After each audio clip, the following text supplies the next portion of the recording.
was a very intense, active, busy, hardworking life. My father was a good farmer, but and we ate really well. We grew all of our own food, but there was never much money.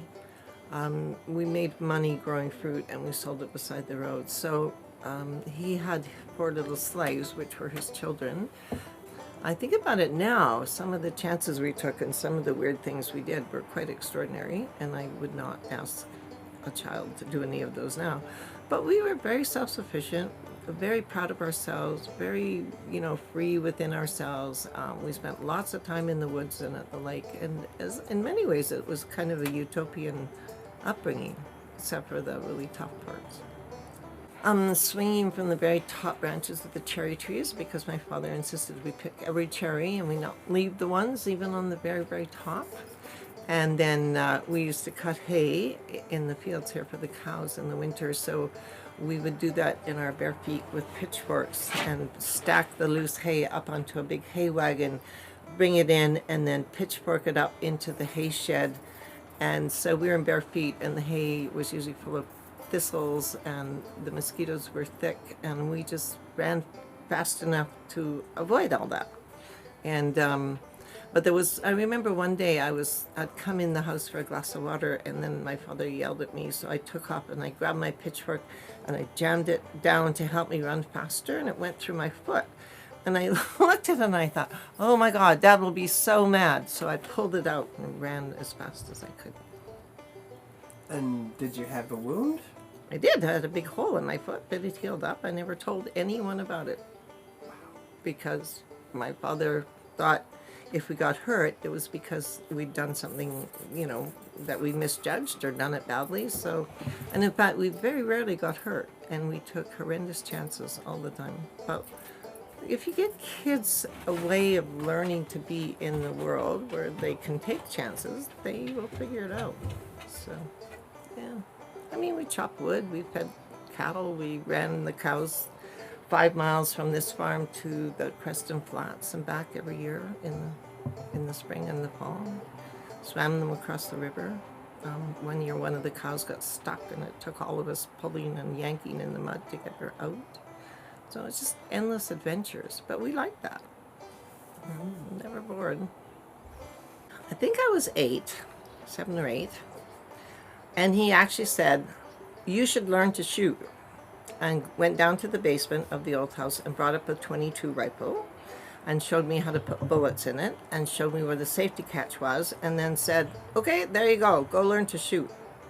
And my brother, who was 6, I was 8, my brother was 6, he gave him a rifle as well. I'm not sure it was a .22, I think so. And so we went out and set up targets on the old sheds, and at one point our neighbor came running down the hill in terror because we'd been shooting at a shed, but in fact the bullets had been singing on up to his house, so he thought we were trying to kill him. And then the other thing we did was we'd go shoot beer bottles in the lake on a Sunday afternoon, and I didn't know then, because I was 8 or 9, that when a .22 bullet hits the water, it ricochets and goes for miles. So there were a few boaters ducking the Armstrong kids on Kootenai Lake, but there wasn't enough people around to worry about such things. So I would not let anyone do that today. But I'm still pretty good with the gun. It's just something on a farm. You always have guns around, and you always just take them for granted, My father slaughtered pigs and cows and chickens and whatever, and a gun was just a tool that you had as part of farm life. So I don't romanticize them in the slightest, but they do have their uses. And we were still on the pioneer era, we were on the edge of it. It was leaving us. At that point in the 50s and 60s, Canadians were actually moving into cities in large numbers.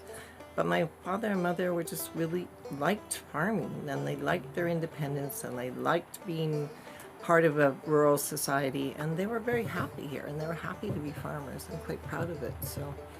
So we lived a very pioneer lifestyle, which I don't think that very many people, well, that's not true. I know lots of people who lived that way, but it was usually in the bush, like northern BC or northern Alberta or somewhere like that.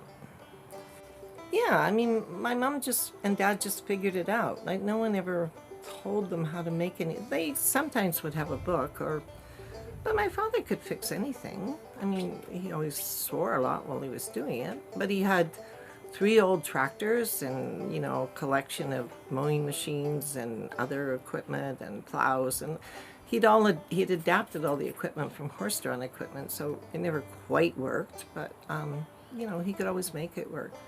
That's one reason I looked up to him so much. He could make anything, do anything, and I always thought that was amazing.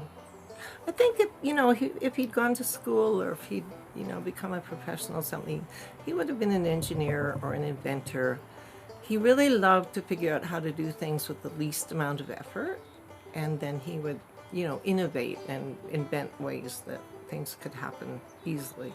Because he was always by himself or with the kids, so he didn't have a lot of, you know, help. He had to figure things out.